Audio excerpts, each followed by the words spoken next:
ఇక మాజీ సీఎం కేసీఆర్ పై తెలంగాణ సీఎం రేవంత్ రెడ్డి సంచలన కామెంట్స్ చేశారు. ఆయన మూడోసారి అధికారంలోకి వస్తానని భావించి 22 ఖరీదైన కార్లు కొనుగోలు చేసి విజయవాడలో దాచి ఉంచారని చెప్పారు. వాటిని బుల్లెట్ ప్రూఫ్ గా తయారు చేసేందుకు అక్కడికి తీసుకెళ్లారని, కానీ కేసీఆర్ ఓడిపోయి ఇంటికే పరిమితమయ్యారని, కాంగ్రెస్ ప్రభుత్వం ఎన్నికల ముందు ఇచ్చిన 6 గ్యారంటీలకు సంబంధించిన దరఖాస్తు ఫారంను సీఎం రేవంత్ రెడ్డి విడుదల చేశారు. ఈ కార్యక్రమంలో మాట్లాడిన ముఖ్యమంత్రి రేవంత్ పలు కీలక వ్యాఖ్యలు చేశారు. సీఎం రేవంత్ మాజీ ముఖ్యమంత్రి కేసీఆర్ ప్రజాధనం దుర్వినియోగం చేశారంటూ ఆసక్తికర కామెంట్స్ చేశారు. గత ప్రభుత్వం 1,00,000 కోట్ల ప్రజాధనాన్ని దుర్వినియోగం చేసిందని ఆరోపించారు. మూడోసారి అధికారంలోకి వస్తామని బీఆర్ఎస్ అధినేత కేసీఆర్ పగటి కలలు కన్నట్లు చెప్పారు. అందుకోసం ప్రత్యేకంగా కాన్వాయ్ కూడా రెడీ చేసుకున్నట్లు వెల్లడించారు.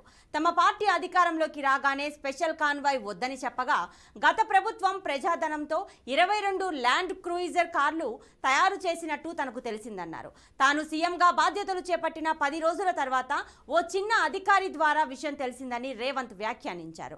ఒక్కోటి 3 కోట్ల చొప్పున కొనుగోలు చేసి మొత్తం 22 కార్లను కేసీఆర్ విజయవాడలో దాచిపెట్టినట్టు రేవంత్ వెల్లడించారు. వాటిని తమ పరివారానికి ఇచ్చేందుకు సిద్ధం చేశారని, కానీ దురదృష్టవశాత్తు ఓడిపోయి ఇంట్లో కూర్చున్నారన్నారు.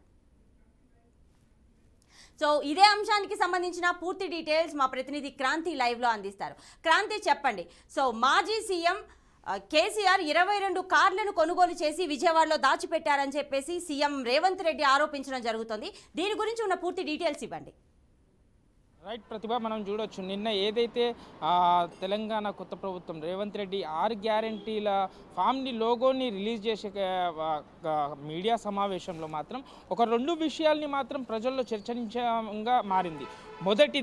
మొదటి ప్రశ్నగా చూసుకున్నట్లయితే మనము మరి ఇంకొంది 50 సంవత్సరాల వరకు ఆయుష్ ఉండే బిల్డింగ్లను కూడా కూల్చివేసేసి కొత్త భవనాలని కూడా కట్టేసి మన ప్రభుత్వం డబ్బు వృధా చేసిందనే కమెంట్స్ని ఒక విధంగా చూసుకున్నట్లయితే, రెండో అంశం పైన కూడా ఏదైతే మన సీఎం ప్రమాణ స్వీకారం చేసిన తర్వాత ఓ చిన్న అధికారి మాత్రం రేవంత్ రెడ్డి చెవులో మాత్రం చెప్పారంట. ఏమని, మన మాజీ సీఎం కేసీఆర్ మాత్రం మూడోసారి హ్యాట్రిక్గా గెలిస్తే మాత్రం మన బుల్లెట్ ప్రూఫ్ వాహనాలని యూజ్ చేసుకోవడానికి 22 కార్లని తయారు చేసుకున్నట్టుగా చెప్తున్నారు.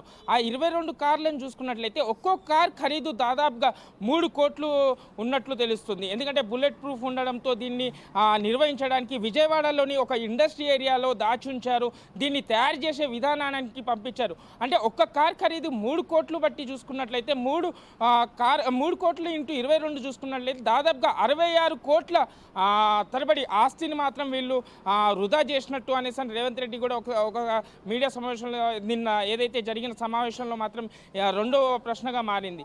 అయితే గతంలో చూసుకున్నట్లయితే ఇప్పుడు మనకు కాంగ్రెస్ ప్రభుత్వం తెలంగాణ ఎన్నికల సమయం మన అసెంబ్లీ సమావేశంలో చూసుకున్నట్లయితే ఈ శ్వేతపత్రాన్ని నిరూపించి, అంతేగా గత ప్రభుత్వం మాజీ సీఎం కేసీఆర్ ఉన్నప్పుడు వృధా చేసిన డబ్బులు అన్ని ఆధారాలతో చూపించడానికి ప్రయత్నించిన కాంగ్రెస్ ప్రభుత్వానికి అటాక్ మాత్రం ఖచ్చితంగా బీఆర్ఎస్ పార్టీ ఇచ్చింది. ఏదైతే కేటీఆర్ మొన్న నిర్వహించిన మన శ్వేతపత్రంతో మాత్రం ఆస్తులు ఎలా మేము 1,00,000 కోట్లు మాత్రం మేము ఆదాయం తీసుకొచ్చి పెట్టాం తప్ప మేము ఎక్కడ ఖర్చు పెట్టలేదు. ఇప్పుడు అంటే ఎగ్జాంపుల్గా చూసుకున్నట్లయితే గతంలో ప్రగతి భవన్ కూడా నిర్మించేటప్పుడు అది కేసీఆర్ ఆస్తి సొమ్ము కింద వెలగట్టలేరు, అది ప్రభుత్వానికి సొమ్ము కాబట్టి. ఎందుకంటే ప్రభుత్వంలో మాత్రం ఇప్పుడు అంటే గతంలో అప్పుడు ప్రగతి భవన్ నిర్మించేటప్పుడు మాత్రం సీఎం గారు కేసీఆర్ ఉన్నాడు కాబట్టి కేసీఆర్ అప్పుడు నివసించాడు.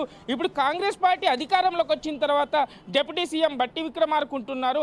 అది కేసీఆర్కి ఆస్తులు ఎలా అవుతాయని ప్రతి విషయంలో మాత్రం కౌంటర్ ఇచ్చే కేటీఆర్ కావచ్చు, ఇటు బీఆర్ఎస్ నాయకులు కావచ్చు.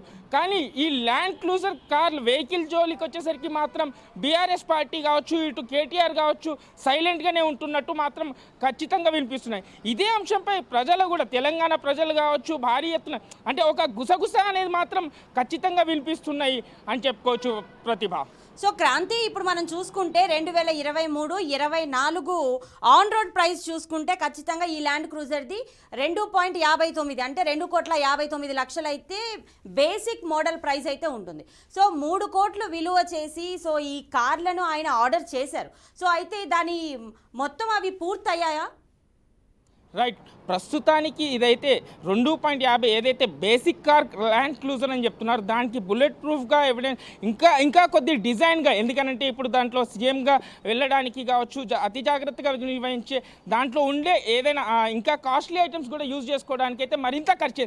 ఇది ఎగ్జాంపుల్గా మనం ఒక దాదాపుగా 3 కోట్లు అనేసి అని చెప్పుకుంటున్నాం, దానిపైన కూడా ఉండొచ్చు అనేసి మాత్రం అంచనా. ఎందుకంటే దానికి తగ్గట్టుగా ఒక సీఎం వెహికల్ యూజ్ చేసుకునే విధంగా దాన్ని మాడిఫై చేసుకునే అంశంలో ఆల్రెడీ ఈ కార్లను కూడా 22 కార్లు సిద్ధమైనవి. హ్యాట్రిక్గా ఛాన్స్ కొట్టిన తర్వాత ఏకంగా విజయవాడ నుంచే అక్కడి నుంచి తీసుకురావడానికి, ఎందుకంటే ఇటు ప్రమాణ స్వీకారం రోజే అందరికీ షాక్ ఇచ్చే విధానంగా తీసుకురావాలని అనుకున్న కేసీఆర్ ప్రభుత్వం మాత్రం ఈసారి మూడోసారి హ్యాట్రిక్ కాకుండా ఓడిపోవడంతో మన అధికారంలో వచ్చిన కాంగ్రెస్ పార్టీ మాత్రం ఒక చిన్న అధికారి మాత్రం దీంట్లో ఈ విషయం పైన కొద్దిగా స్పందించడంతో కాంగ్రెస్ పార్టీ అధికారులు ఇటు రేవంత్ రెడ్డి కూడా ఆరాధీయగా ఈ విషయం బయటికి రావడం జరిగింది.